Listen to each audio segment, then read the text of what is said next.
याच्या आधीच्या व्हिडिओमध्ये आपण जर्नल बुक म्हणजे काय, जर्नल एंट्रीज म्हणजे काय, जर्नल एंट्रीज कशा करायच्या, त्याला गोल्डन रूल्स ॲप्लिकेबल कसे करायचे आणि एकदम सिंपल एंट्रीज कशा करायच्या हे पाहिलं होतं. तर आजच्या व्हिडिओमध्ये डिस्काउंट असणाऱ्या एंट्रीज कशा करायच्या, म्हणजे ज्या ट्रान्झॅक्शनमध्ये तुम्हाला डिस्काउंट दिला असेल, ट्रेड डिस्काउंट, कॅश डिस्काउंट, तर त्याच्या एंट्रीज कशा करायच्या त्याच्यासाठी आपण आज पाहणार आहोत. चला तर मग माहिती घेऊया. तर पहा, डिस्काउंटचे दोन प्रकार असतात. एक आहे ट्रेड डिस्काउंट, दुसरा आहे कॅश डिस्काउंट. ट्रेड डिस्काउंट हा ट्रेड डेव्हलप करण्यासाठी दिला जातो. साधारण जर त्याचा आपण अर्थ पाहिला तर ट्रेड डिस्काउंट हा ट्रेड डेव्हलप करण्यासाठी दिला जातो. म्हणजे कसा, तर लक्षात घ्या, एखादी व्यक्ती आपल्याकडे खरेदी करण्यासाठी आली तर तिनं एक ड्रेस घेतला तर त्याची जी काही किंमत असेल, समजा ड्रेसचं दुकान आहे असं आपण गृहीत धरलं म्हणून मी ड्रेसचं उदाहरण देते की एक ड्रेस घेतला तर त्याला समजा 1000 रुपयाला पडत असेल, तर एकदम 10% ट्रेड डिस्काउंट दिला तर त्यावेळेस ती व्यक्ती जास्त खरेदी करू शकते. म्हणून ट्रेड डेव्हलप करण्यासाठी असं मी त्याला म्हटलं की ट्रेड त्याच्यामुळे डेव्हलप होतो, बिझनेस वाढतो. दुसरी गोष्ट अशी की होलसेलर रिटेलरला जो काही डिस्काउंट देतो तोही ट्रेड डिस्काउंट आपण त्याच्यामध्ये कन्सिडर करतो. पुन्हा पहा, होलसेलर रिटेलरला जो काही डिस्काउंट देतो, कारण रिटेलर म्हणजे दुकानदारच असतो, तर तो होलसेलरकडून खूप मोठ्या प्रमाणावर खरेदी करत असतो गुड्सची, त्यामुळे त्यावेळेला त्याला दिला जाणारा जो डिस्काउंट असतो तोही कोणता असतो, ट्रेड डिस्काउंट असतो. त्यामुळे त्याच्यामध्ये कोणकोणत्या गोष्टी पाहणं गरजेचं आहे की त्याच्यावर ट्रेड डिस्काउंट आपल्याला नीट कळायला मदत होईल. तर पहा, पहिलं आहे लिस्ट प्राइस. लिस्ट प्राइस त्याला मॅक्सिमम रिटेल प्राइस, म्हणजेच काय की त्या किमतीच्या वरती दुकानदाराला विकायला परवानगी नसते, थोडक्यात त्याला MRP असं म्हणतो. तर ट्रेड डिस्काउंट हा नेहमी लिस्ट प्राइसवर किंवा MRP वर किंवा कॅटलॉग प्राइस आपण म्हटलं, तिन्हीचा अर्थ एकच आहे, त्याच्यावर कॅल्क्युलेट केला जातो नेहमी, हे लक्षात घ्यायचं. दुसरी गोष्ट आहे purchase on sale. Trade discount हा परचेस किंवा सेल दोन्हीपैकी कोणताही व्यवहार असेल तर त्याच्यामध्ये दिला जातो. तिसरा आहे not appear in the books. Trade discount, आता आपण म्हटलं की ट्रेड डिस्काउंट हा समजा रिटेलरला दिला किंवा कस्टमरने जास्त खरेदी केली, कस्टमरला दिला, तर कस्टमरच्या टोटल प्राइस मध्ये ती व्हॅल्यू कमी तर होते, पण त्याचा अकाउंटिंग म्हणजे त्याच्यासाठी वेगळा अकाउंट ओपन केला जात नाही. जर्नल एंट्रीमध्ये ट्रेड डिस्काउंटसाठी डिस्काउंट अकाउंट ओपन केला जात नाही, हे लक्षात घ्यायचं. म्हणून मी इथे म्हटलंय की not appear in the books of accounts. त्याच्यानंतर डेव्हलप द ट्रेड, ते मगाशीच मी सांगितलं की ट्रेड डेव्हलप करण्यासाठी ट्रेड डिस्काउंट दिला जातो. आणि लास्ट आहे की on all transactions trade discount हा सगळ्या ट्रान्झॅक्शनवर दिला जातो, म्हणजे त्यावेळेला तो क्रेडिट आहे की कॅश आहे हे पाहिलं जाते. तर हा झाला ट्रेड डिस्काउंट. आता याची अकाउंटिंग ट्रीटमेंट ऍक्च्युली मायनस कसे करून घ्यायचे हे आपण जेव्हा एंट्री याच्या पुढे पाहणार आहोत त्याच्यामध्ये मी एक्झाम्पल घेऊन दाखवणारच आहे. तर आता दुसरा पहा, कॅश डिस्काउंट. कॅश डिस्काउंट याचेही इथे मी पॉइंट्स लिहून घेतलेले आहेत तुमच्या लक्षात येण्यासाठी. तसं कॅश डिस्काउंट हा जास्तीत जास्त कॅशची रिकव्हरी होण्यासाठी दिला जातो. म्हणून इथे आपण म्हटलं की फॉर एनकरेजिंग प्रॉम्प्ट पेमेंट, म्हणजे एखाद्या कस्टमरला जास्तीत जास्त पेमेंट लवकर देण्यासाठी आपण कॅश डिस्काउंट दिला तर ती जास्तीत जास्त लवकर कॅश वसूल होऊ शकते, म्हणून एनकरेजिंग प्रॉम्प्ट पेमेंट असं. दुसरं आहे स्पॉट पेमेंट किंवा विदिन स्पेसिफिक पिरियड. याचा अर्थ असा आहे की दुकानदाराने त्याला एक स्पेसिफिक पिरियड जर ठरवून दिला की तुम्ही याचे पैसे, जो काही आपला व्यवहार झाला असेल त्याचे पैसे तुम्ही 8 दिवसाच्या आत, 15 दिवसाच्या आत असा एक स्पेसिफिक पिरियड दिला आणि त्याच्या आतमध्ये दिले तर, किंवा स्पॉट पेमेंट म्हणजे ज्या वेळेला खरेदी केली त्यावेळेला लगेच जर पेमेंट केलं, ऑन द स्पॉट पेमेंट केलं तर त्याच्यासाठी 5%, 10% असा जो डिस्काउंट दिला जातो त्याला आपण काय म्हणतो, कॅश डिस्काउंट असं म्हणतो. तिसरा पॉईंट आहे पहा, appears in the books of account. आता ट्रेड डिस्काउंटच्या वेळेला आपण पाहिलं होतं की it is not appear in the books of account. याचं कारण आहे की त्याच्यासाठी डिस्काउंट अकाउंट आपण ओपन करत नाही जर्नल एंट्रीमध्ये. तसं याच्यासाठी कॅश डिस्काउंटसाठी आपण डिस्काउंट अकाउंट जर्नल एंट्रीमध्ये ओपन करणार आहोत. त्यामुळे इथे मी म्हणले की appears in the books of account. आता तो कसा करायचा, कुठे करायचा, डेबिटेड, क्रेडिटेड हे आपण जर्नल एंट्री करताना पाहणारच आहोत. पुढचा पॉइंट आहे पहा, calculated on selling price or after deducting trade discount. इथे हा पॉइंट महत्वाचा लक्षात घ्या की कॅश डिस्काउंट कशावर कॅल्क्युलेट केला जातो. जसं ट्रेड डिस्काउंट हा MRP वर कॅल्क्युलेट केला जातो असं मी सांगितलं, तसं कॅश डिस्काउंट हा ट्रेड डिस्काउंट वजा करून जी काही सेलिंग प्राइस और परचेसिंग प्राइस, कारण एक परचेसर असतो दुसरा सेलर असतो, त्यामुळे एखादं परचेस केलं की त्याची परचेस प्राइस असते, जो सेल करतो त्याची सेलिंग प्राइस असते, त्याच्यावर आपण कॅश डिस्काउंट काढणार आहोत. आणि त्याच्यात लास्ट टाइम म्हणले की ऑन कॅश ट्रान्झॅक्शन्स ओनली. याचा अर्थ आहे कॅश डिस्काउंट हा फक्त कॅश ट्रान्झॅक्शन्सवरच कॅल्क्युलेट केला जातो. ट्रेडिंग क्रेडिट ट्रान्झॅक्शन्स आहेत त्याच्यावर दिला जात नाही. कारण आपण आत्ताच पाहिले की स्पॉट पेमेंटमध्ये किंवा एनकरेजिंग कॅश रिकव्हरीसाठी थोडक्यातला दिला जातो. त्यामुळे जेवढे कॅश पेमेंट तुम्ही कराल त्याच्यावरच, म्हणजे कॅश ट्रान्झॅक्शनवर फक्त हा दिला जातो. क्रेडिट ट्रान्झॅक्शन असेल तर त्याच्यावर कॅश डिस्काउंट दिला जात नाही. कॅश डिस्काउंट कॅश ट्रान्झॅक्शनवरच दिला जातो. एवढ्या गोष्टी फक्त लक्षात ठेवायच्या. आता आपण ॲक्च्युअल उदाहरण घेऊया, प्रॉब्लेम घेऊया, ट्रान्झॅक्शन्स घेऊया आणि त्या ट्रान्झॅक्शनमध्ये ट्रेड डिस्काउंट आणि कॅश डिस्काउंटचं कॅल्क्युलेशन कसं करायचं ते पाहूया. तर इथे पहा, आपण 2 ट्रान्झॅक्शन्स घेतलेली आहे ट्रेड डिस्काउंटवाली. तर याच्यामध्ये फक्त ट्रेड डिस्काउंट आहे. आपण ट्रेड डिस्काउंट कसा काढायचा आणि त्याची एंट्री कशी करायची हे आता आपण पाहू. पहिलं ट्रान्झॅक्शन आहे purchased goods from Kareena on credit ₹10,000 at 5% trade discount. Transaction पुन्हा एकदा पहा, purchased goods from Kareena on credit at ₹10,000 at 5% trade discount. मी करीनाकडून 10,000चा गुड्स खरेदी केलाय, 5% ट्रेड डिस्काउंट. तर आता त्याच्यासाठी पहा, एक तर आपण 10,000चा गुड्स परचेस केलाय, गुड्स परचेस आहे, त्याच्यावर 5% ट्रेड डिस्काउंट आहे. TD is for trade discount. 10,000चा गुड्स खरेदी केलाय, 5% ट्रेड डिस्काउंट आहे. ट्रेड डिस्काउंट या 10,000 या कॅटलॉग प्राइसवर आपण काढणार आहोत. मग 10,000वर 5% याचा अर्थ ₹500 येतात. आता हे तुम्ही कसे काढाल, तर 10,000 वर 5% म्हणजे 10,000 मल्टिप्लाइड बाय 5 डिवायडेड बाय 100 असं जर काढलं तर ते 500 येतं. 10,000 मधनं 500 मायनस केले, कारण कोणताही डिस्काउंट असेल तर तो मायनस केला जातो, हे लक्षात घ्यायचं. ट्रेड डिस्काउंट असू दे, कॅश डिस्काउंट असू दे, कोणताही डिस्काउंट असेल तर टोटल प्राइस मध्ये आपण मायनस करून घेणार आहे. त्यामुळे 10,000 मध्ये 500 मायनस केले, 9,500 झाले. ज्या वेळेला ट्रेड डिस्काउंट मायनस करतो, लक्षात घ्या, तेव्हा या वरच्या कॅल्क्युलेशनचा किंवा या अमाउंटचा आपण विचार करत नाही.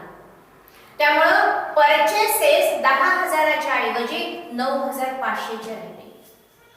हे नीट लक्षात घ्या.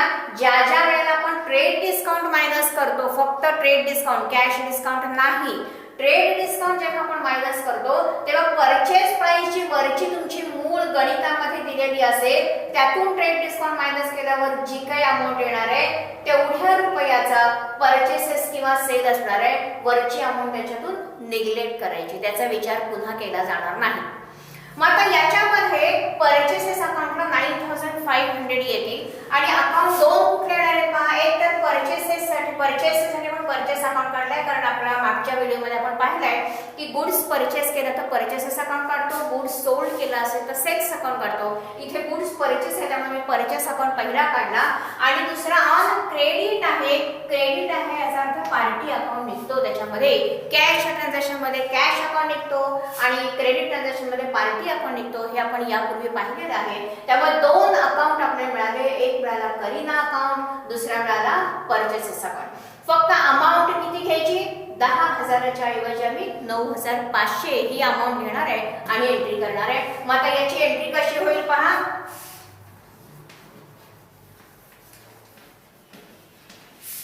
Purchases account debit to Kareena account. Amount येईल 9,500, कारण आम्ही ट्रेड डिस्काउंट याच्यातून मायनस केला. ज्या वेळेला तुम्हाला ट्रेड डिस्काउंट सांगतील तेव्हा ट्रेड डिस्काउंट मायनस करून जी अमाउंट येईल त्याच अमाउंटची डायरेक्ट आपण एंट्री करणार आहोत. ही अमाउंट 10,000 गणितामध्ये दिलेली ती इथे घेणार नाही आपण, हे लक्षात घ्यायचं. नॅरेशन मध्ये being purchased at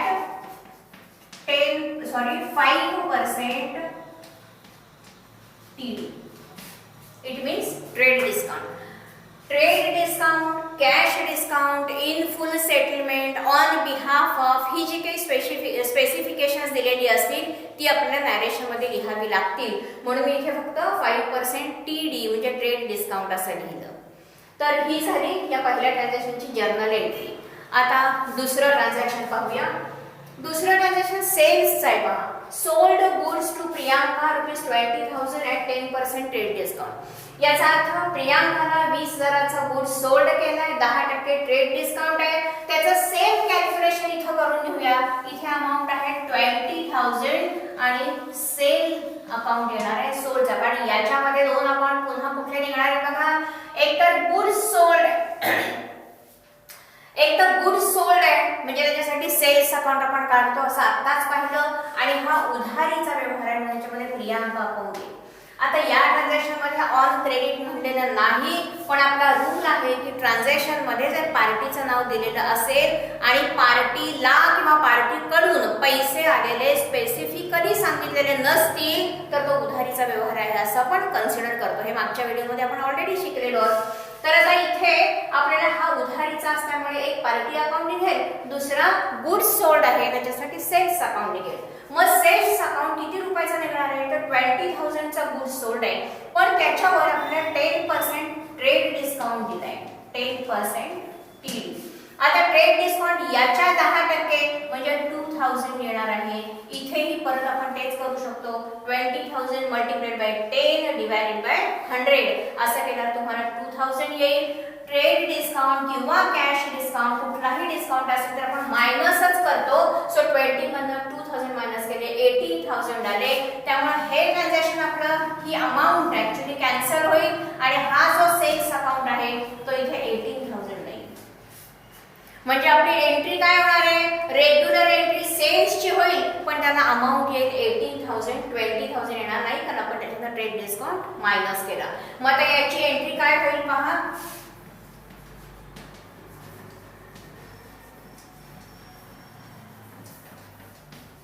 Priyanka account debit to sales account आणि अमाउंट येईल 18,000. सेम नॅरेशन मध्ये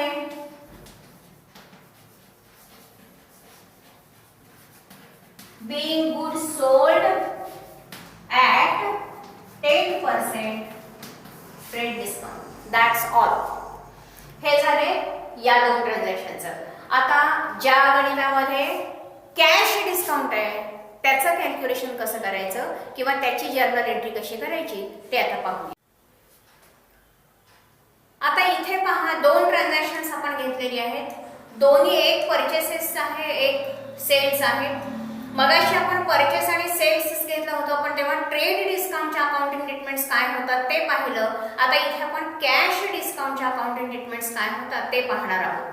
ट्रान्झॅक्शन बघून घ्या. बॉट गुड्स, बॉट याचा अर्थ परचेसेस आहे. Bought goods from Ranjan ₹10,000 at 10% cash discount on cash.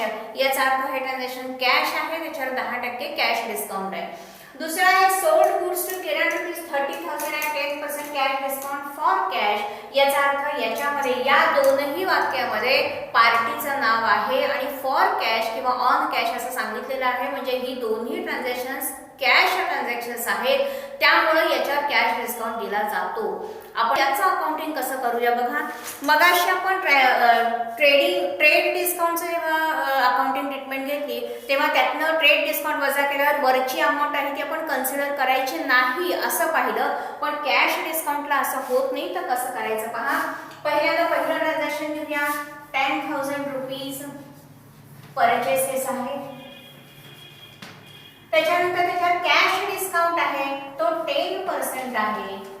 CD is for cash discount. कोणताही डिस्काउंट असेल तर तो टोटल अमाउंट मधून मायनसच केला जातो असंही आपण पाहिलंय. सो आता याच्यामधून 10% म्हणजे 10,000 मल्टिप्लाइड बाय 10 डिवाइडेड बाय 100 करून याची व्हॅल्यू येते विच इज 1,000. ती आपण याच्यातून मायनस करणार आहोत 9000. आता हे कॅश ट्रान्झॅक्शन आहे, त्यामुळे मगाशी ट्रेड डिस्काउंट मध्ये जसं आपण हे गोल केला होता आणि ही अमाउंट कन्सिडर करायची नाही असं मी सांगितलं, पण कॅश ट्रान्झॅक्शन मध्ये असं होत नाही. तर कॅश ट्रान्झॅक्शनचे एंट्री कशी होते पहा. आता पहिल्यांदा कोणकोणते अकाउंट येतात पाहूया. कॅश ट्रान्झॅक्शन आहे म्हणजे कॅश अकाउंट तर पहिला येणारच आहे, त्यामुळे याच्यामध्ये एक आला कॅश अकाउंट आणि दुसरा आला परचेसेस आहे. तर परचेसेस अकाउंट म्हणजे एक परचेसेस आणि दुसरा कॅश असे दोन अकाउंट आपल्याला मिळाले. मग आता एंट्री कशी करणार आहे. परचेसेस हे नेहमी डेबिटला येतं. परचेसेस अकाउंट डेबिट, कारण परचेसेस म्हणजे आपण माल खरेदी करतो, खरेदी केलं की खर्च होतो, एक्सपेन्सेस लॉसेस डेबिटला असतात. मग परचेसेस अकाउंट हा नेहमी काय येतो, डेबिटला येतो. मग खरेदी केली तर पैसे दिले, real account what goes out credit, त्यामुळे कॅश अकाउंट हा क्रेडिटला येतो. आता परचेसेस ऍक्च्युअल किती केलाय तर 10000 चं परचेसेस केलंय. मग डेबिटला परचेसेस अकाउंट आहे 10000, क्रेडिटला कॅश पेड किती केली पहा. इथे जेव्हा कॅश डिस्काउंट असेल तेव्हा टोटल अमाउंट मधनं डिस्काउंट वजा करून जी काही अमाउंट येते तेवढी कॅश पेड केली जाते. So 9000 cash paid. ऍक्च्युअली इथे 10000चा माल खरेदी केलाय पण त्याच्यावर डिस्काउंट 1000 रुपये म्हणजे 9000 कॅश पेड आहे. सो परचेसेस मध्ये कॅश पेड येणार 9000 क्रेडिटला. आपला रूल आहे अकाउंट एंट्री मध्ये टॅली असले पाहिजे दोन्ही, डेबिट आणि क्रेडिट साइड ही नेहमी टॅली असायला हवे. इथे परचेसेस अकाउंट 10000 आहे, कॅश अकाउंट 9000 आहे, तर याच्यामध्ये कॅश डिस्काउंट जेव्हा असेल तेव्हा डिस्काउंट अकाउंट येतोच. जसं ट्रेड डिस्काउंट असेल तर डिस्काउंट अकाउंट आपण त्याच्यामध्ये दाखवत नाही, मगाशी आपण पाहिलंय. तसं कॅश डिस्काउंट असेल तर डिस्काउंट अकाउंट ओपन होतो. त्यामुळे इथे डिस्काउंट अकाउंट आला, डिस्काउंट 1000 रुपीज आहे, सो तो इथे आला. आता एंट्री टॅली झाली केली पहा. Purchases account debit 10000 to cash account 9000 to discount account 1000. इथे नरेशन मध्ये being goods purchase at 10% cash discount, that's all the entry. आता याच्यामध्ये लक्षात काय ठेवायचं, ट्रेड डिस्काउंट सारखं ही अमाउंट पुन्हा नेग्लेक्ट करायची नाही.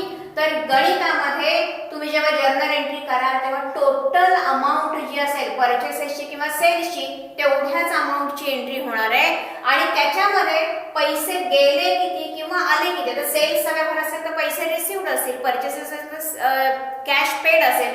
इथे परचेसेस आहे त्यामुळे कॅश पेड आहे. पेड ऍक्च्युअल किती केले तर कॅश डिस्काउंट मायनस करून जी अमाउंट येते ती आपण पेड करतो. त्यामुळे कॅशच्या पुढे ही अमाउंट येते, डिस्काउंटच्या पुढे डिस्काउंट. आपण कॅश डिस्काउंट असेल तर डिस्काउंट अकाउंट ओपन करायचा आहे. त्यामुळे डिस्काउंट अकाउंट इथे कॅल्क्युलेशन मध्ये जो दाखवला आहे तो इथे येणार आहे. अशा प्रकारे आपण परचेसेसची कॅश डिस्काउंट वाली एंट्री केली. आता दुसरं ट्रान्झॅक्शन काय पहा, सेल्स आहे. सेल्सचं ट्रान्झॅक्शन आहे, याच्यामध्ये आपल्याला पुन्हा सेल्स अकाउंट गुड्स सोल्ड असतात की सेल्स अकाउंट मिळणारच आहे आणि कॅश ट्रान्झॅक्शन आहे म्हणजे इथे दुसरा अकाउंट कॅश येणार आहे. एक आला सेल्स अकाउंट, दुसरा आला कॅश अकाउंट. याच्यामध्ये पार्टी अकाउंट येत नाही कारण कॅश डिस्काउंट आहे. कॅश डिस्काउंट हा कॅश ट्रान्झॅक्शन वर दिला जातो आणि हे दोन्ही ट्रान्झॅक्शन कॅश आहे, सो याच्यामध्ये कॅश अकाउंट येणार आहे. मग आता कॅल्क्युलेशन सेम असंच येईल पहा. 30000 चा गुड्स सोल्ड आहे त्याच्यासाठी आपण सेल्स अकाउंट काढणार आहे. याच्यावरही डिस्काउंट आहे 10%, सो 10% कॅश डिस्काउंट. डिस्काउंट हा नेहमी लेसच होतो, सो याच्यातून 3000 मायनस केले 27000. अगेन हे 3000 कसे आले, 30000 मल्टिप्लाइड बाय 10 डिवाइडेड बाय 100. तुम्हाला 3000 डिस्काउंट मिळाला. 30000 मधून 3000 मायनस केले 27000 हे आले कॅश. आता इथे कॅश रिसिव्ड येणार आहे, पेड नाही. इथे पेड केली कारण आपण परचेस केला होता, इथे आपण कॅश रिसिव्ड करणार कारण आपण गुड्स सोल्ड करतोय. गुड्स सोल्ड केला की पैसे मिळणार म्हणून इथे कॅश रिसिव्ड आली. आता एंट्री करताना पहा कॅश रिसिव्ड आहे, what comes in debit, so cash account debit. Discount account debit to sales account. Entry पाहून घ्या. माल विकलाय त्यामुळे पैसे मिळाले, व्हॉट कम्स इन डेबिट. इथे डिस्काउंट आहे, डिस्काउंट अकाउंट डेबिट येणार आहे, कारण दोन्ही डिस्काउंट मध्ये फरक आहे. लक्षात घ्या, आपण जेव्हा माल खरेदी करतो त्यावेळेला जो डिस्काउंट मिळतो तेव्हा आपला फायदा झालेला असतो, आपण पैसे कमी देतो, त्यामुळे तो गेन, इन्कम आणि गेन असतो, त्यामुळे तो क्रेडिटला जातो. आणि जेव्हा आपण माल विकतो तेव्हा माल विकताना आपल्याला पैसे कमी मिळतात, हा आपला एक्सपेन्सेस लॉसेस हा रूल तिथे लागू होतो, कारण आपला लॉस झालेला असतो आणि एक्सपेन्सेस लॉसेस नेहमी डेबिटला येतात. म्हणून सेल्सच्या व्यवहारामध्ये डिस्काउंट डेबिटला येतो. त्यामुळे कॅश अकाउंट डेबिट. आता इथे कॅश तुम्हाला मिळाले किती, 30,000चा गुड सोल्ड केलाय, 27,000 रुपये मिळाले. So cash account debit 27,000. किती रुपये कमी मिळाले, सूट किती दिली तर 3,000. So discount account debit 3,000. असा एकूण गुड सोल्ड कितीचा झाला, 30,000. मैं एंट्री कशी झाली पहा. Cash account debit 27,000, discount account debit 3,000, to sales account 30,000. Narration same वरच्या सारखं, फक्त बीइंग गुड्स परचेसच्या ऐवजी being goods sold at 10% sale cash discount. That's all. आता हे ट्रान्झॅक्शन पहा. याच्यामध्ये ट्रेड डिस्काउंटही आहे, कॅश डिस्काउंटही आहे. दोन्ही एकत्र असल्यावर त्याचे जर्नल एंट्री कशी करायची ते आपण पाहूया. ट्रान्झॅक्शन काय आहे. Goods of ₹10,000 sold to messrs Mahesh corporation at 1% TD is for trade discount and 5% CD is for cash discount. Who paid 1/3, 1/3 amount by crossed check. व्यवहार पुन्हा लक्षात घ्या. 10,000 रुपयाचा गुड्स सोल्ड केलाय, माल विकलाय, 10,000 रुपयाचा माल विकलेला आहे आणि तो विकताना त्याच्यावर 1% ट्रेड डिस्काउंट आहे. लक्षात घ्या, 5% कॅश डिस्काउंट आहे आणि 1/3 अमाऊंट जी काही त्या ट्रान्झॅक्शन मधली 1/3 अमाऊंट आहे ती रोख आली. याचा अर्थ बाकीचा उधार आहे. त्यानंतर आपण वर्किंग नोट करून बघूया. तर पहा, इथे आपण लिहून घेऊया 10,000 गुड्स सोल्ड आहे, त्याच्यासाठी आपण सेल्स अकाउंट ओपन करणार आहे. सोल्ड असताना आपला रूल काय आहे, ज्या गणितामध्ये किंवा ज्या ट्रान्झॅक्शन मध्ये ट्रेड डिस्काउंट आणि कॅश डिस्काउंट हे दोन्ही येतील. आता पहा, दोन ट्रान्झॅक्शन आपण ट्रेड डिस्काउंटची पाहिली, दोन ट्रान्झॅक्शन कॅश डिस्काउंटची पाहिली, त्याची एंट्री करायची कशी ते पाहिलं. इथे आपल्याला एकाच ट्रान्झॅक्शन मध्ये ट्रेड डिस्काउंटही आलाय, कॅश डिस्काउंटही आलाय. मग ज्या ट्रान्झॅक्शन मध्ये ट्रेड डिस्काउंट आणि कॅश डिस्काउंट दोन्ही एकाच वेळेला येतात तेव्हा त्याची वर्किंग नोट कशी करायची आणि जर्नल एंट्री कशी करायची ते आपण पाहतोय. तर पहिल्यांदा नेहमी लक्षात घ्या, दोन डिस्काउंट येतील तर पहिला नेहमी ट्रेड डिस्काउंट करायचा. दोन्ही डिस्काउंट हे तर मायनस करतो हे आपल्याला माहितीच आहे. कॅश डिस्काउंटही मायनसच केला जातो, ट्रेड डिस्काउंटही मायनसच केला जातो. पण आधी कोणता आणि नंतर कोणता, तर जेव्हा हे दोन्ही डिस्काउंट ऍट अ टाइम येतील तेव्हा पहिल्यांदा नेहमी ट्रेड डिस्काउंट मायनस करायचा. म्हणून मी सेल्सचा व्यवहार आहे 10,000 चा, त्यातनं पहिल्यांदा ट्रेड डिस्काउंट मायनस करतेय 1% ट्रेड डिस्काउंट. 1% म्हणजे 10,000 मल्टिप्लाइड बाय 1/100 असा केल्यानंतर आपल्याला येईल 100 रुपीज. 100 मायनस केल्यानंतर आलं पहा 9,900. मगाशीच मी सांगितलं की ट्रेड डिस्काउंट जेव्हा आपण मायनस करतो तेव्हा ही अमाऊंट निग्लेक्ट करायची असते. याच्या ऐवजी सेल्स अकाउंट आपण याला देणार आहोत. सो आपला सेल्स अकाउंट आला 9,900. हे केव्हा, in case of trade discount only. मग ट्रेड डिस्काउंट मायनस केला, 9,900 चा सेल्स आला. आता आपल्याला याच्यावर कॅश डिस्काउंट काढायचं आहे. कॅश डिस्काउंट आपल्याला माहिती आहे की जेव्हा रोखीचा व्यवहार असेल म्हणजे कॅश ट्रान्झॅक्शन वरच कॅश डिस्काउंट दिला जातो, क्रेडिट ट्रान्झॅक्शन वर दिला जात नाही. मग हा जो ट्रान्झॅक्शन आहे यातला रोख किती आणि उधार किती हे आपल्याला बघून घ्यावं लागेल. तर इथे दिलाय पहा, who paid 1/3 amount by cross cheque. म्हणजे 1/3 या व्यवहारामधली 1/3 रक्कम त्याला क्रॉस चेकनी दिली आहे. म्हणजे रोख आहे, चेकनी द्या, क्रॉस चेकनी द्या किंवा रोख पैसे द्या, तो व्यवहार कसा झाला, कॅश ट्रान्झॅक्शन झाला. मग यातले 1/3 त्यांनी रोख दिले, याचा अर्थ आपल्याला क्रेडिट आणि कॅश ट्रान्झॅक्शन वेगळे वेगळे करून घ्यावे लागतील याच्यातले. तर पहा 1/3 क्रॉस्ड चेक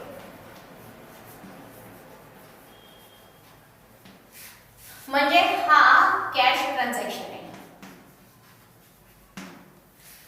आणि हा 1/3 क्रॉस चेक दिलाय, 1/3 कॅश आहे, याचा अर्थ 2/3 हे क्रेडिट ट्रान्झॅक्शन असणार आहे.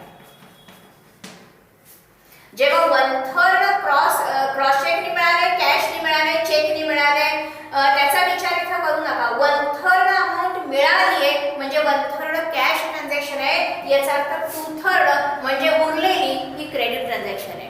मग आता 1/3 म्हणजे किती येणार आहे? 9900 चा ऍक्च्युअली गुड्स सोल्ड केलाय आफ्टर ट्रेड डिस्काउंट. तर याच्यावर आपल्याला 1/3 काढावं लागणार आहे. 1/3 म्हणजे the amount is multiplied by 1 divided by 3. तसं केल्यानंतर इथे अमाउंट येईल 3300. मग जेव्हा 1/3 अमाउंट 3300 येते out of 9900, so credit transaction is 6600. Total 9900 अमाउंटचा गुड्स सोल्ड आहे, त्यातले 3300 जर रोख मिळाले तर येणं बाकी किती आहे? तर याच्यातनं ही अमाउंट वजा केल्यावर तुम्हाला मिळाले 6600. हे क्रेडिट ट्रान्झॅक्शन आहे. आपल्याला माहिती आहे क्रेडिट ट्रान्झॅक्शनवर कॅश डिस्काउंट दिला जात नाही, कॅश ट्रान्झॅक्शनवर कॅश डिस्काउंट दिला जातो. त्यामुळे फक्त 3300 वर आपल्याला कॅश डिस्काउंट मायनस करायचा आहे. कॅश डिस्काउंट आहे 5%, सो मायनस 5% CD. आता याच्या 5% आपल्याला काढायचं, लक्षात घ्या.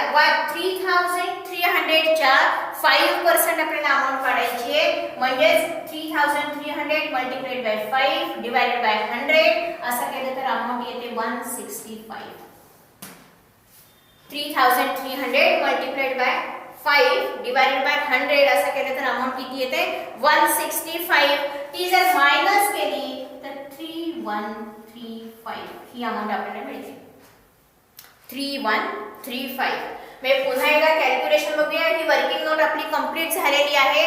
ज्या ट्रान्झॅक्शन मध्ये ट्रेड डिस्काउंट आणि cash discount at a time येतात तेव्हा नेहमी पहिल्यांदा विचार करायचा ट्रेड डिस्काउंटचा टोटल अमाउंट जी काही गणितामध्ये दिलेली आहे 10000 ती लिहून घ्या. त्यात पहिला ट्रेड डिस्काउंट मायनस करा. ट्रेड डिस्काउंट मायनस केल्यानंतर वरचं जे काही कॅल्क्युलेशन आहे ते निग्लेक्ट करा. याचा पुन्हा गणितामध्ये एंट्रीमध्ये आपण विचार करणार नाही आहोत. त्यामुळे इथे 10000चा सोल्ड आहे, त्याच्यासाठी सेल्स अकाउंट आपण काढणार होतो, पण ट्रेड डिस्काउंट आल्यानंतर सेल्स कितीचं झाला? 9900. आता याच्यावर त्यांनी कॅश डिस्काउंट पण दिलाय. आपल्याला माहिती आहे कॅश डिस्काउंट हा कॅश ट्रान्झॅक्शनवर काढतो, म्हणून आपण इथे पार्टिंग करून घेतलं. Cash transaction, credit transaction, 1/3 cash आहे, इट मीन्स 3300 कॅश ट्रान्झॅक्शन आला, म्हणजे 6600 काय झालं? क्रेडिट ट्रान्झॅक्शन आलं. आता आपण कॅश ट्रान्झॅक्शनवर 5% कॅश डिस्काउंट मायनस करून घेतला, 3335 ही आम्हाला अमाउंट मिळाली. आता याच्यात अकाउंट कसे येतील पहा.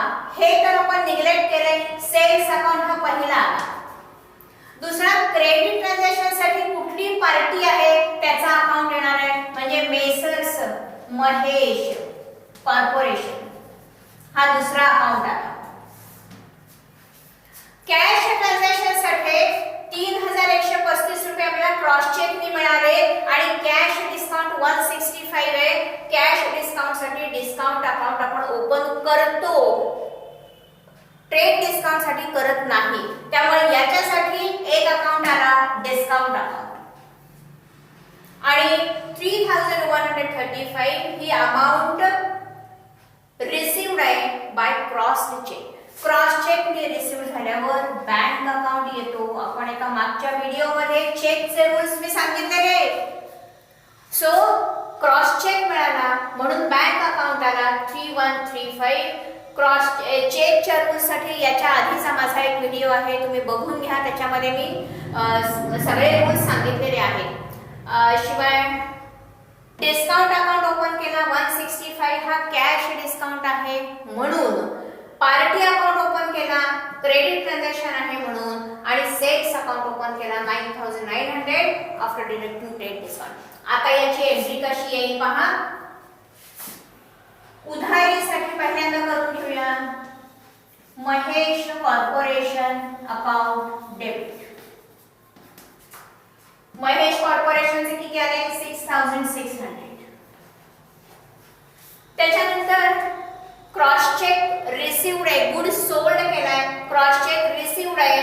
सो 3135 ही क्रॉस चेकची अमाउंट आहे. त्यासाठी बँक अकाउंट आपण ओपन केलाय. सो इथे आला पहा बँक अकाउंट डेबिट.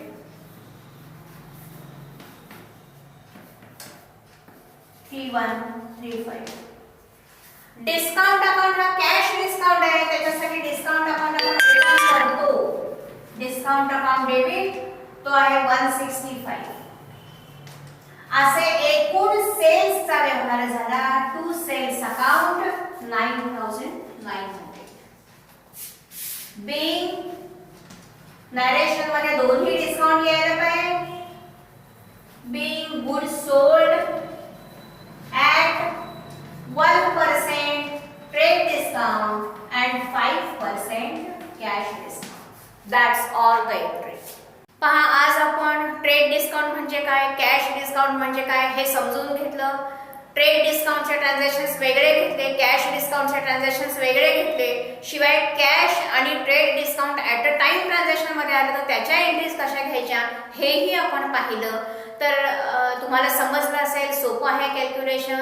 जर तुम्हाला प्रॅक्टिससाठी आणखीनही काही ट्रान्झॅक्शन्स हवी असतील तर मला कमेंट बॉक्समध्ये कमेंट करून सांगा, तशी मी तुम्हाला ट्रान्झॅक्शन्स पाठवून देईन. पुन्हा भेटूया पुढच्या नवीन टॉपिकसह.